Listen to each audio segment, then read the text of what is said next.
Hello dear students, कैसे हैं आप सब। इस वीडियो में हम कक्षा 10 का प्रश्नावली 11.1 का क्वेश्चन नंबर 1 को सॉल्व करेंगे।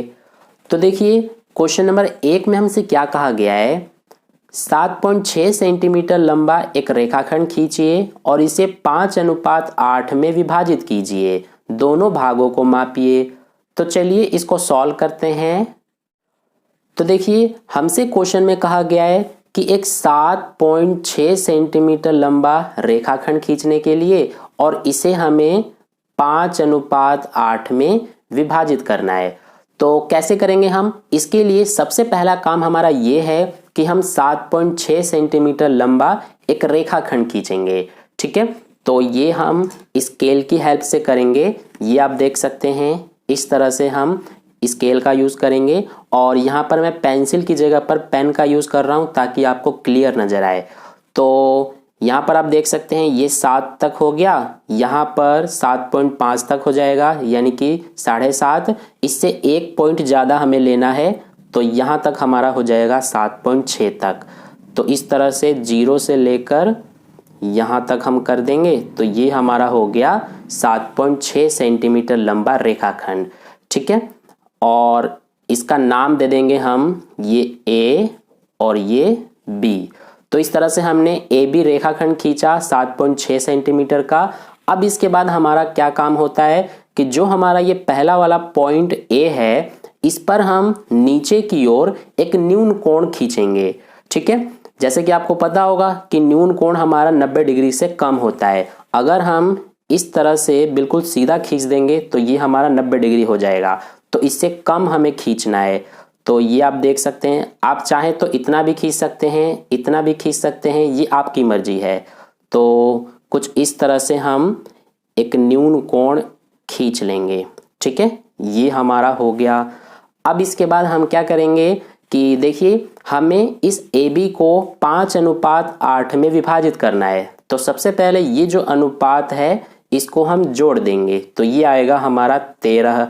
अब ये जो 13 हमारा आया है, तो इतना ही, यानी कि 13, इस पर हम चाप लगाएंगे। सबसे पहले इसका नाम दे देते हैं हम, ये हमारा x हो जाएगा, यानी कि ये AX हमने किरण खींचा है और ये हमारा क्या है, न्यून कोण है। ठीक है, तो मैंने आपको क्या बताया कि हमें 13 चाप लगाना है इस पर। तो ये हम प्रकार की हेल्प से करेंगे। ये आप देख सकते हैं, इस तरह से हम प्रकार लेंगे और यहाँ पर पेंसिल की जगह मैं पेन का यूज कर रहा हूँ ताकि आपको क्लियर नजर आए। तो प्रकार को आपको कितनी भी दूरी का खोलना है, इस तरह से मैंने इतनी दूरी का खोला, ज़्यादा बड़ा भी नहीं खोलना, नहीं तो इस AX पर 13 चाप नहीं आ पाएंगे।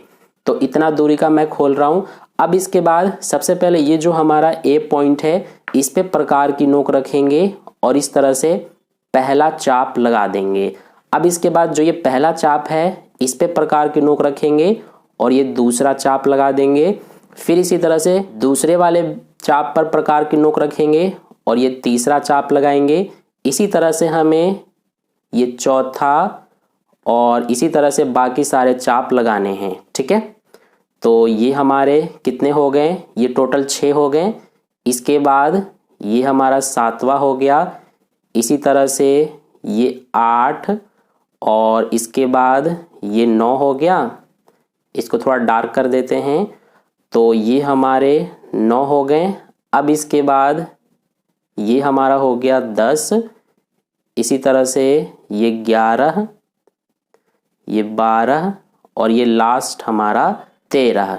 ठीक है, तो इस तरह से हमें 13 चाप लगा देने हैं। अब इनके हम नाम लिख देते हैं। तो ये हमारा A है, इस फर्स्ट वाले चाप को A1 का नाम दे देते हैं, सेकंड वाले को A2, ये A3, ये हो जाएगा A4, ये A5, A6, A7, A8, A9, A10, A11, A12 और ये हमारा लास्ट A13।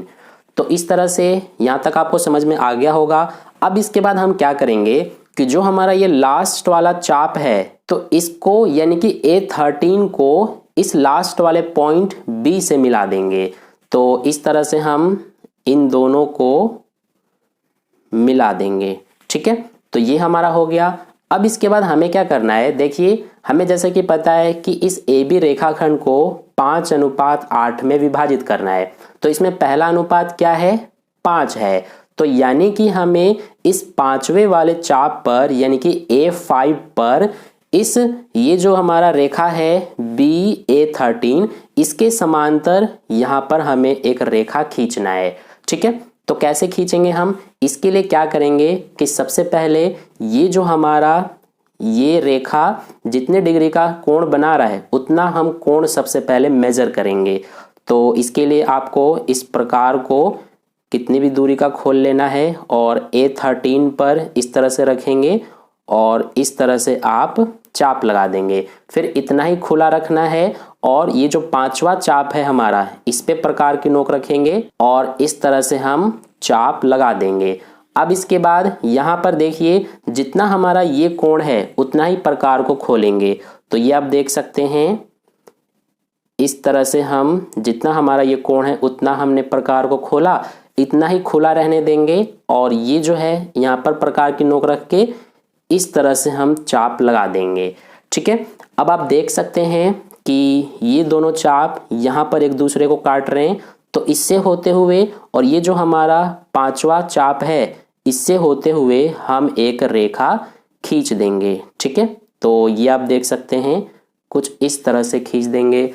तो अब आप देख सकते हैं कि ये जो हमारा रेखा है इसके समांतर हो गया।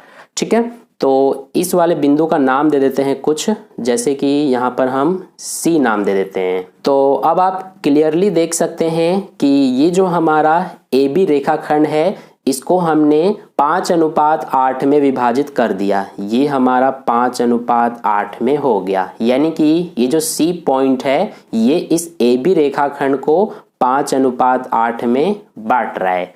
तो ये हमारा हो गया कंप्लीट।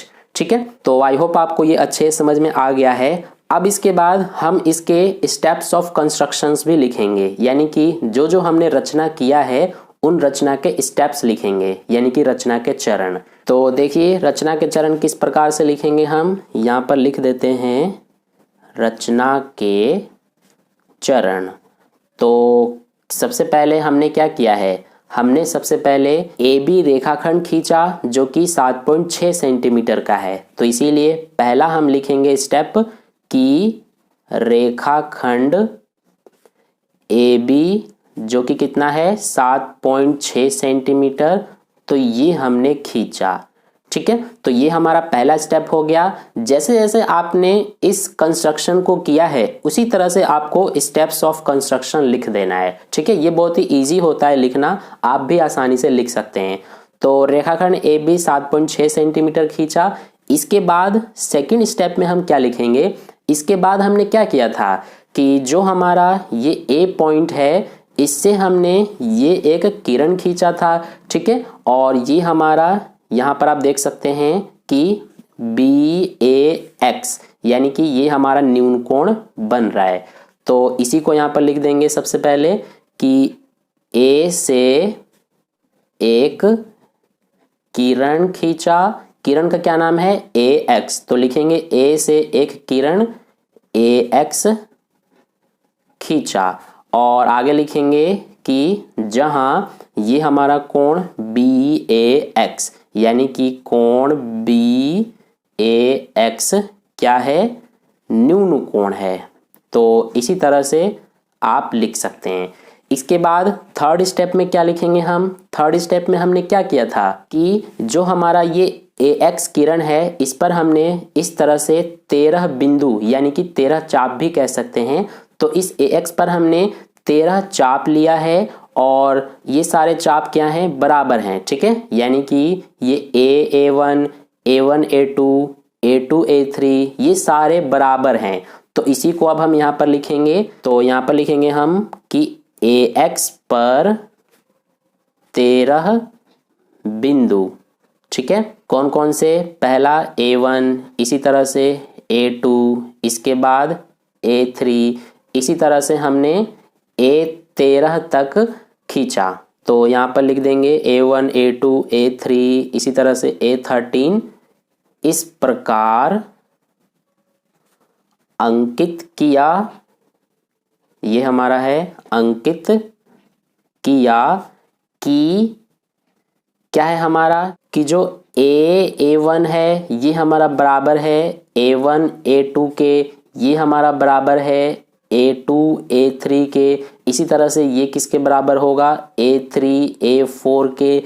इसी तरह से हमारा ये सारे बराबर होंगे और लास्ट हमारा A12 बराबर होगा A13 के। ठीक है, यानी कि ये जो है A1 A1 A2 A2 A3 ये सारे आपस में बराबर हैं, तो इसी को हमने यहाँ पर लिख दिया। अब इसके बाद फोर्थ स्टेप में क्या लिखेंगे हमने क्या किया था इसके बाद कि जो हमारा ये A13 है और जो ये B पॉइंट है इसको हमने मिलाया था, तो लिख देंगे यहाँ पर हम कि B A13 को मिलाया।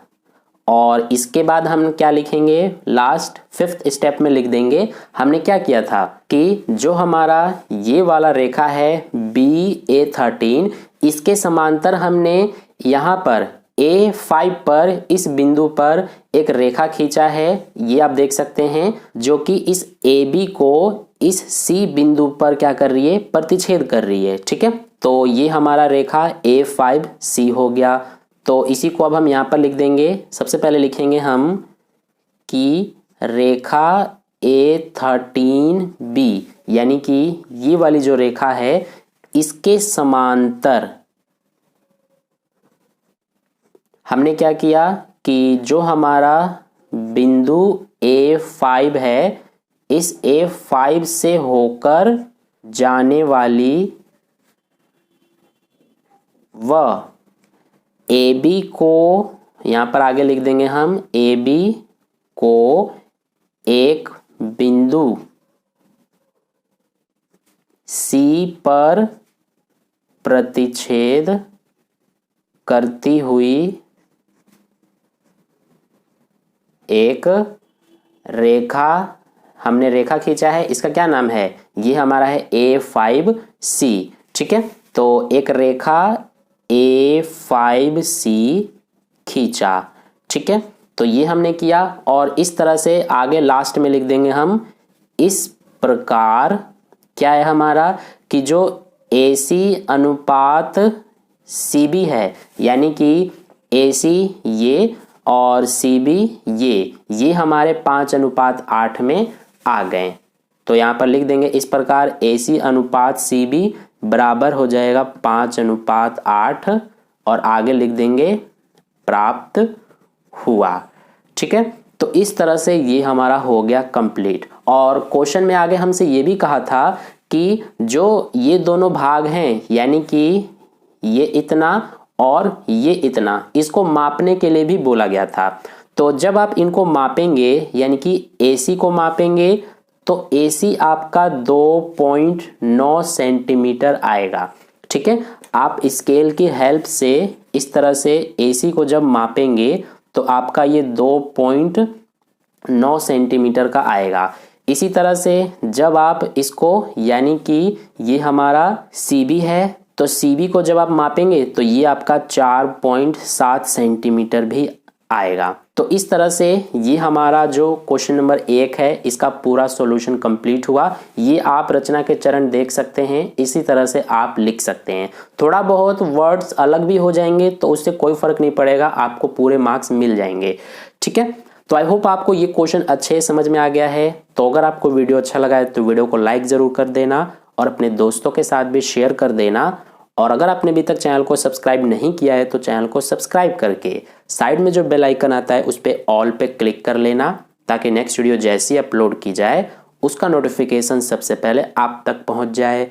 तो फिर मिलते हैं नेक्स्ट वीडियो में नेक्स्ट क्वेश्चन के साथ। धन्यवाद।